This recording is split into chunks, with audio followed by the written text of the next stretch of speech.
Assalamu alaikum. It's a very emotional occasion. Seeing through the journey that Bangladesh has gone through.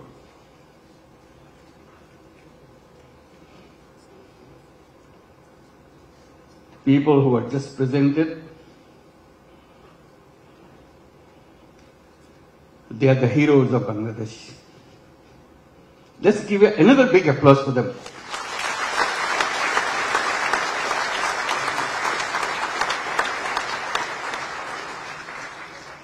Another standing ovation for our new citizen, Kyu Hak Sang. Thank you. Wonderful. His dedication, his commitment. Thank you. Please have your seat. Just doesn't have any boundary. He loves Bangladesh. He worked for Bangladesh. He loves the nature of Bangladesh. I wish you could visit his factory. And he brought so many delegations this time to come to show his new land of citizenship. Can the members of the Korean delegation please stand up so that we can give you applause? Yes, indeed. Thank you. Thank you so much. Wonderful. Yeah. Fantastic.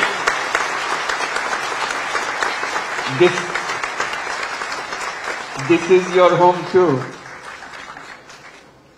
We'll make this home beautiful home. For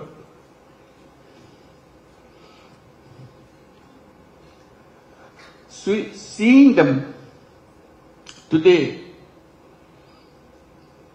it's a journey that we have made the last 50 plus years. I was just remembering when we became an independent country in 1971. The celebration that we went through and commitment we made for building a new nation. Despite sacrifices of lives for achieving that independence, we rejoiced. We are free. That was 1971. Then came 1974.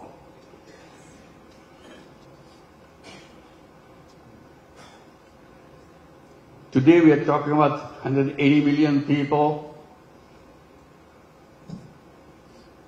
In 1971, we are just about 1/3 of that size in population. Still the same country. 74 is a year that we cannot forget.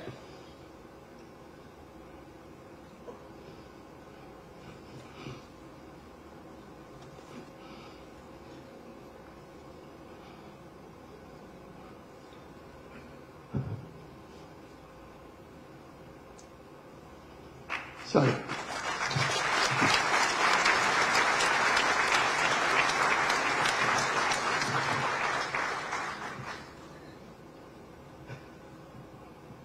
Sorry, my words. I cannot bring my word. People died of hunger. A famine throughout the country.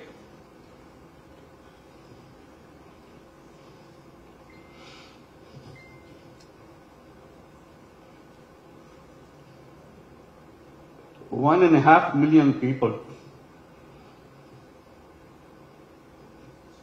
died.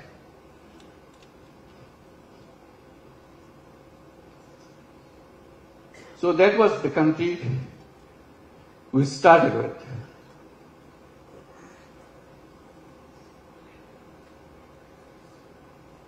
We used to grow one crop. We didn't know any other way. Our population was known as farmers because they have no other profession.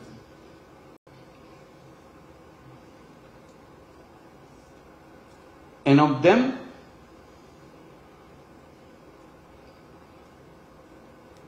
three-fourths of the population were landless farmers. They had no land.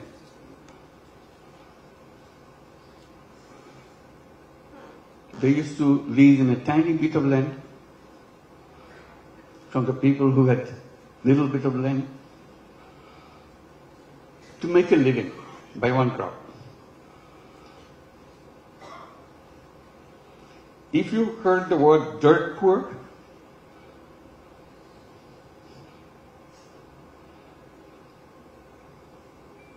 that was Bangladesh. Very difficult life. So if you take that journey from 1974 to 2025, it's an amazing journey. Here we're talking about all these big industries and so on, and inviting you from so many countries to set up more industries. We're talking about the big market, talking about the big, intelligent young population.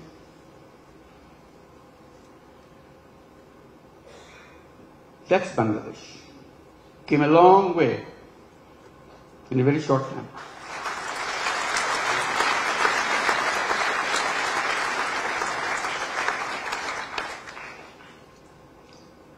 In that famine-ridden country,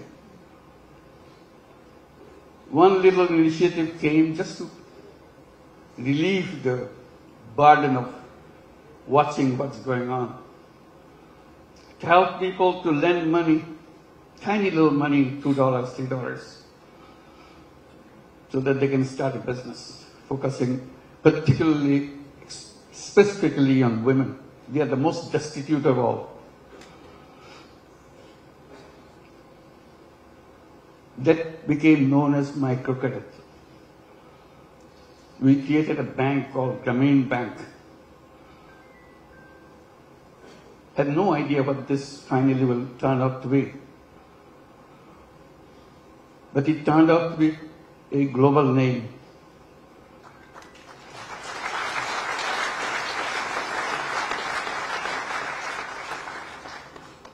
Because no matter which country you are,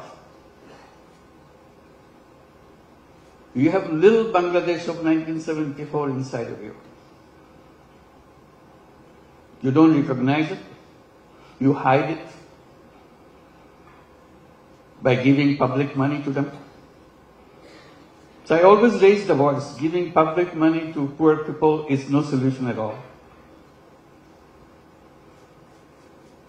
Solution is creating the structure,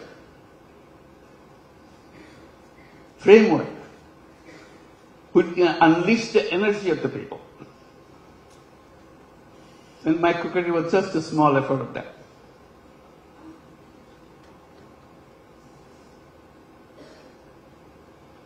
Then a crazy idea came over. When government wanted to issue license for telephone,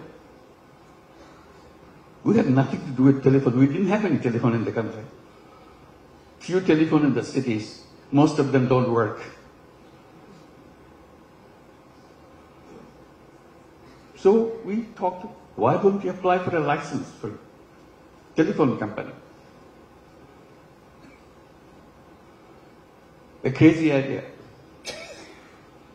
Government asked, what do you do with a telephone company? What business you got to do? I said, we'll give it to poor women. They laughed at us.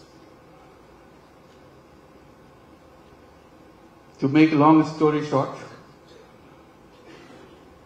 we got the license, called it Grameen phone, because we had the Grameen Bank, Grameen phone.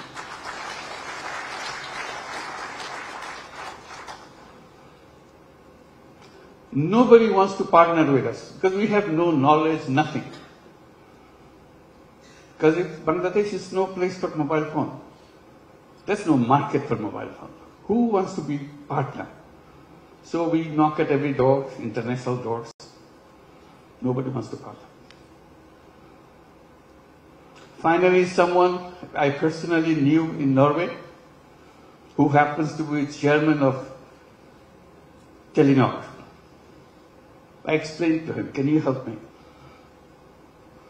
Explain why we want to do this and why we want to bring the phone to the women. He took it seriously. But the company board doesn't agree with him. They said, what? Bangladesh? We never heard a name called Bangladesh. It's a big effort for him. The more board rejects, he comes back again. Explain again.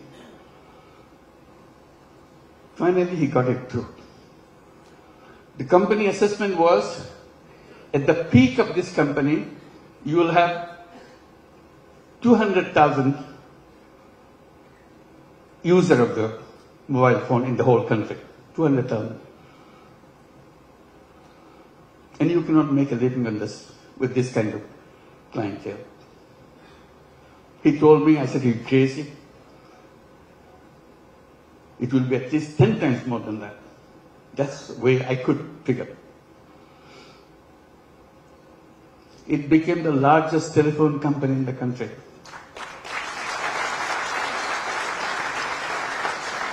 And women were the recipient of those telephone handsets. To turn them into what we call telephone ladies, sell the telephone service of the company. Men cannot apply, men cannot get the phone. Only poor women of Grameen Bank, not all women, only poor women of Grameen Bank can get a phone. Totally illiterate, has nothing to do, doesn't even know what a phone is. We train them.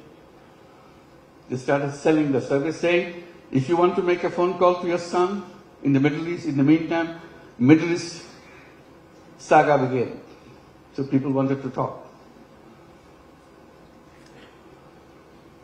It became a roaring business. Soon, 100,000 women selling telephone service all over Bangladesh. It became so popular, everybody wanted to have a phone. Changed the whole company. At that time, there are other companies coming up around the world. They were focusing on their cities. The newspapers were covering us, not them. It became well known. So they started copying. For the first time, the idea came, phone have some use in the villages. They had never idea, no idea at all. The telephone has any meaning in the villages. They're all concentrated on the cities. Telephone industry globally changed.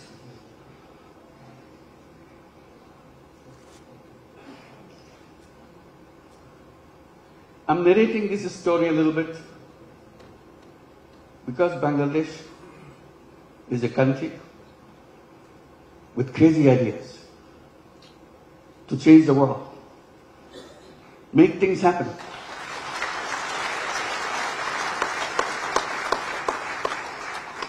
Everyone you saw on the stage receiving the award has a very powerful, crazy ideas and made them happen. So we invite you to join that crowd. Not only change Bangladesh by your business, change the world.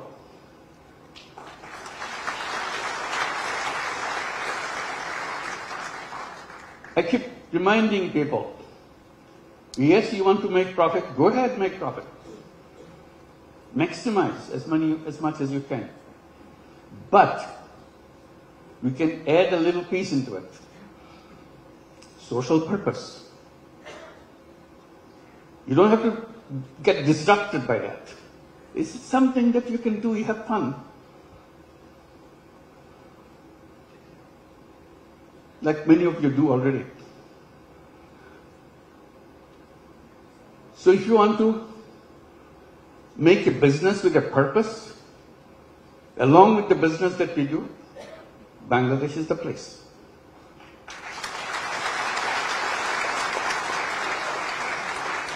You will not know what your business will be like.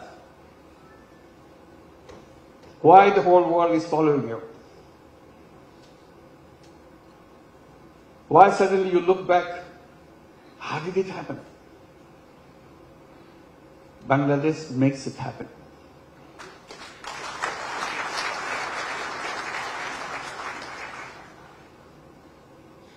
Always people explain how happy you got, you make money, you show the bottom line, fantastic thing. I try to add a little bit to that by saying making money is happiness, definitely, of course. But making other people happy is a super happiness.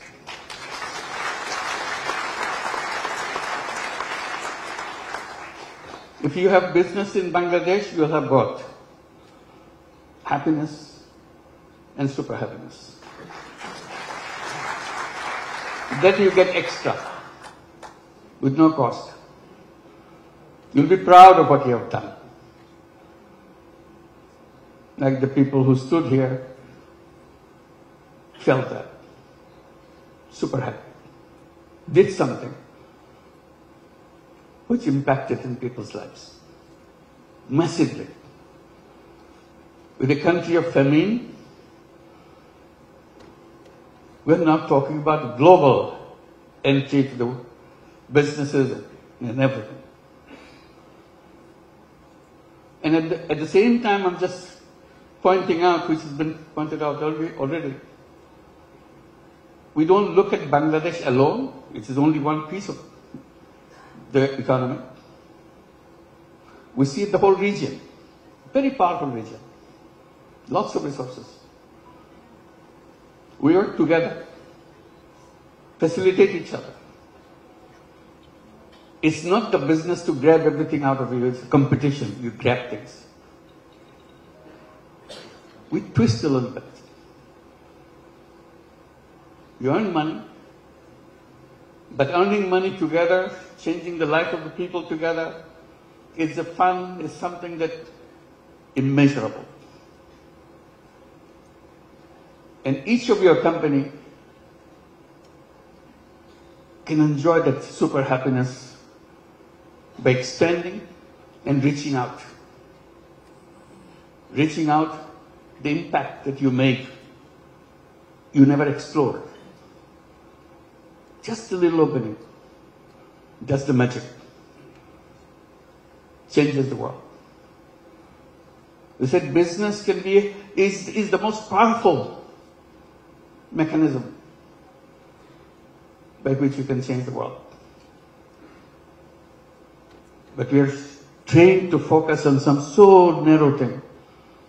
We miss out the world. We can try opening a little bit. And I emphasize by saying, let's create a new civilization where you're wide, we're open, we embrace the world. I underscore by saying we can create a world of 3 zeros. It can be done with the businesses, not by the government. Government cannot achieve that. That's not the function of the government. It's the function of individuals, human beings. We are human beings. We can change the world. And business gives us a big, powerful tool in our hand. And the new civilization, I say, should be a civilization where there will be no carbon emission. We can do that. That's where the business innovation comes. All we have to do is just pay attention to that side. No carbon emission. It's a self-destructive system if you allow carbon emission to continue. No wealth concentration. It's fun to make money, but wealth concentration is the most dangerous thing to human being. It will destroy the whole world. And zero unemployment. The young people get excited about it. Because they say, all of you are entrepreneurs, not job seekers. Think like an entrepreneur. Make things happen. And Bangladesh is a place to see that. How suddenly people, we are known as farmers. We're a country of farmers, landless farmers. We didn't have any land, much land, little. Only in the 70s, early 60s maybe, 60s, some crazy young guys from the universities dared to enter into something which is happening in the country because of business interest of other countries, garment industry. They said, why not us? That was the beginning of the garment industry in Bangladesh, those crazy young guys. All the first generation, some of them are already here, came out of that generation. And now moving into the second generation, you heard Naseem, the second generation entrepreneur. That's our history. In 2 generations, second generation is just the beginning. It's still the first generation going on. Topon is here too, I saw him. Where are you? Second generation, I'm sure. So that's the journey of generations. Now, what's the third generation coming up? Are we prepared for that? That's a challenge to all of us. And we talk about second generation, we have to talk third generation a little bigger. Boys and girls. Somehow, in entrepreneurship in the past, women left out. We have some, but very few. But women are as creative, as entrepreneurial as anybody else.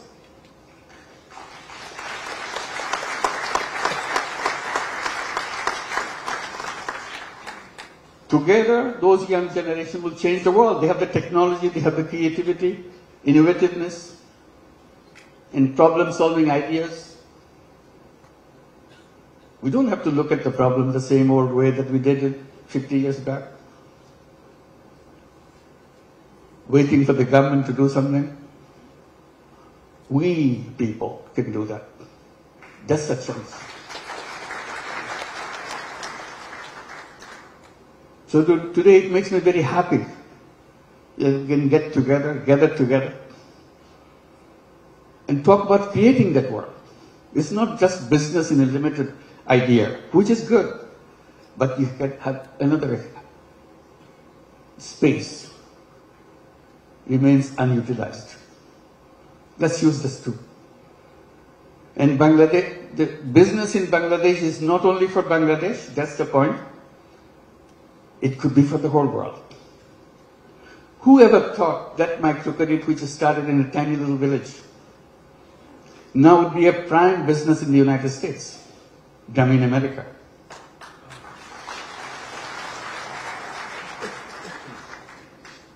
Millions of women take money from Grameen America. Loan size, in the American terms, less than $1,000. Imagine needing less than $1,000 in the United States. Such a hassle, such an impossible thing. They get so grateful that somebody gives them. Usually $500, $600.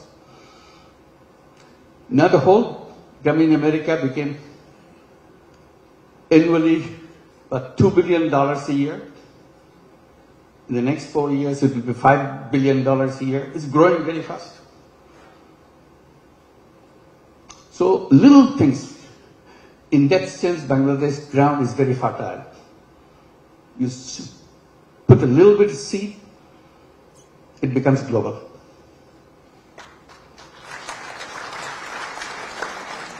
I wish I could tell all the stories that happened in Bangladesh, but I get very tempted, but they're all here. Talk to them, find out.